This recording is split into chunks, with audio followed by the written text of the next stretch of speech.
Hello साथी, good morning सबैजनालाई। आज चाहिँ मच्छी खान मन लागेको थियो, त्यसैले बजारमा गएर मच्छी लिएर आएको। ल हेर्नुस् गाइजहरु, है मच्छी कसरी बनाउनु पर्छ। पहिले चाहिँ कटिङ गर्ने बाहिरको भागहरू, अनि त्यसलाई अनि सफा गर्ने। ल हेर्नु कसरी कटिङ गर्नुपर्छ, तपाईहरुलाई पुरा देखाउँछु है माछा कसरी बनाउनु पर्छ भनेर। यति गरिसकेपछि बाहिरको पुच्छरहरू अनि त्यहाँदेखि साइडमा भएको सबै काटेर अनि मच्छीलाई अनि सब बाहिरको त्यो कत्लाहरू सब फ्याकेर सबै एक एक गरेर बनाइरहेको छु मैले।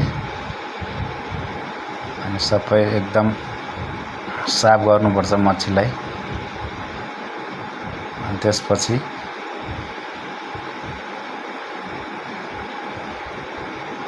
मच्छीलाई एक एक गरेर सबैले साफ गरिसकेपछि अनि त्यसको अनि भित्रको भाग चाहिँ सफा गर्नुपर्छ है गाइजहरु। ल हेर्नुस् भित्रको भाग कसरी कटिङ गरेर काटेर निकाल्छु म, तपाईहरुले हेर्नु होला भिडियोमा। ल हेर्नुस्, पहिला माछालाई एकदम साफ गर्ने, त्यसपछि अनि भित्रको भाग चाहिँ कटिङ गर्ने। कटिङ गरिसकेपछि एक एक गरेर कटिङ गरे मैले। हजुरहरु चाहिँ कसरी कटिङ गर्नुहुन्छ यसो कमेन्टमा पनि भन्नु होला। मैले चाहिँ यसरी गरे। मेरो छोरी फेरि हेर्नु न, त्यहाँ माछा भनेपछि हुर्लुक्कै हुन्छ, माछा दिन्छ मलाई ल्याउनु जेडी भनेर। अनि मेरो बुढी म अनि मेरो छोरीलाई 6 पिस माछा लिएर आएको थिएँ।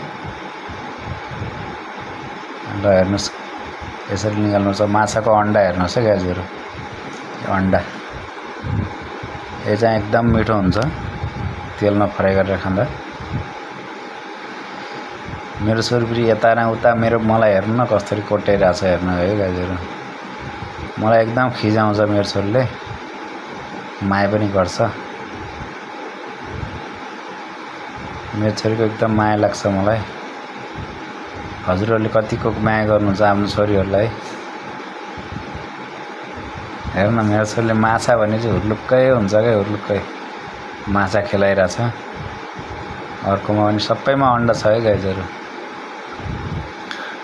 अन्डा एकदम सबैमा अन्डा छ। अन्डाभरि मेरो छोरीको लागि भनेर अन्डा मात्रै अलग्गै फ्राई गरिदिएको छु। माछा पनि फ्राई गरेर दिने हो। सबभन्दा बढी मेरो छोरीले अन्डा चाहिँ मन पराउँछ। हेर्नु मेरो छोरी एकदम चुलबुले छ मेरो छोरी चाहिँ। आजभोलिको बच्चाहरू यस्तै हुन् सबैको। माछालाई अनि कटिङ गर्ने हेर्नु गाइजहरु हैन। यो कटिङ गरिसकेपछि मसला एकदम मस्तसँग भिज्छ के। भित्र कटिङ गरिसकेपछि मसला चाहिँ एकदम मस्तसँग भित्र गरेपछि पसेपछि खानालाई पनि एकदम मस्त टेस्टी हुन्छ। कटिङ गरिरहेको छु। यो चाहिँ तेलमा मात्रै फ्राई गर्नको लागि मात्रै कटिङ गरेको। मस्तसँग कटिङ गरेर अनि यसलाई चाहिँ अब मसला नुन त्यसपछि लिएर हल्दी अनि मिर्ची हालेर एकदम मस्तसँग मसला चाहिँ मिक्स गर्नुपर्छ। अनि त्यसपछि मेरोमा चाहिँ अहिले के भन्छन्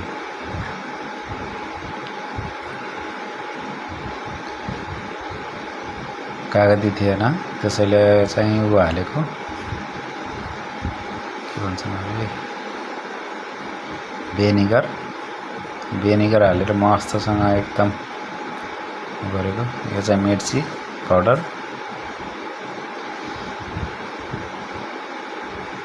मस्तसँग मिक्स गरेँ। त्यसपछि भेनिगर हल्का हालेँ। भेनिगर हालेपछि एकदम टाइट हुन्छ क्या माछा भनेको। र मेरो मिक्स गरेको मसला एकदम मस्त भइरहेछ। यसलाई चाहिँ अब 15 मिनट जति 15-20 मिनट चाहिँ यसै ढोकेर राख्नुपर्छ। अनि त्यसपछि माछा फ्राई गर्न सुरु। माछा चाहिँ अनि फ्राई गर्नतिर लागेँ। अनि फ्राइबिन चाहिँ ग्यासमा राखेर तेल हालेँ मैले।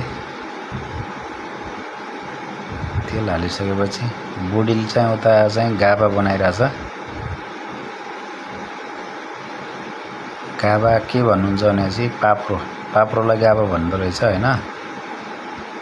गाबा पाप्रो सबैले अब आफ्नो भाषामा सबैले उस्तै भन्छन्। मेरो बुढीले चाहिँ मसला कुटिरहेछ गाबा बनाउनको लागि। मैले चाहिँ यता मसला मिक्स गरेर तावामा तेल हालेर मस्त माछा फ्राई गर्दैछु। ल हेर्नु माछा पनि फ्राई हुँदैछ।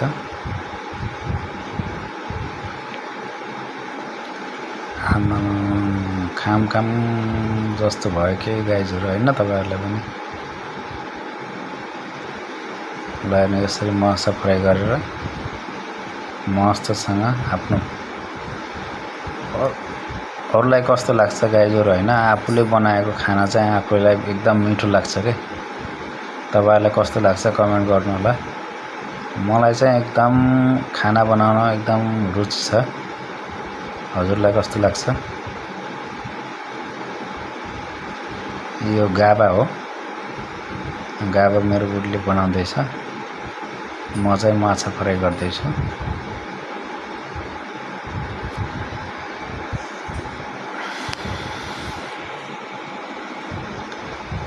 मेरो बुढीको एकदम फेभरेट गाबा। ल हेर्नु अहिलेसम्म मसला कुट्दैछ। मेरो माछा पाक्न लागिसक्यो। ल हेर्नुहोस् है गाइजहरू।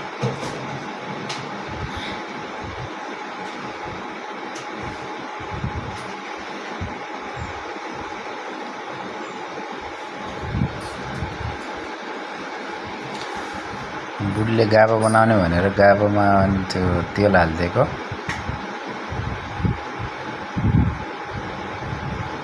मेरो बुढीले गाना गाएर एकदम रमाइलो गरिरहेछ।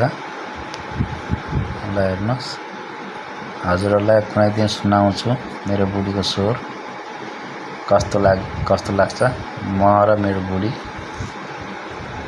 एकदम इन्जोय गरेर खाना बनाउँदैछौँ।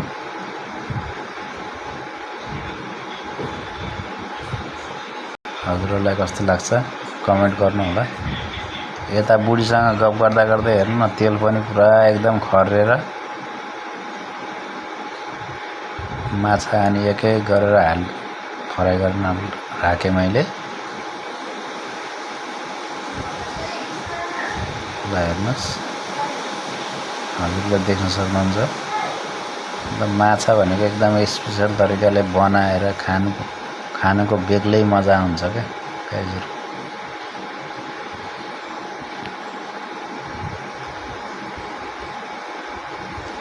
खाना चाहिँ एकदम खानुपर्छ।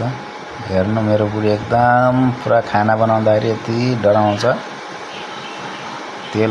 म चाहिँ यता माछा हेरिरहेको छु कतिखेर पाग्ला भनेर।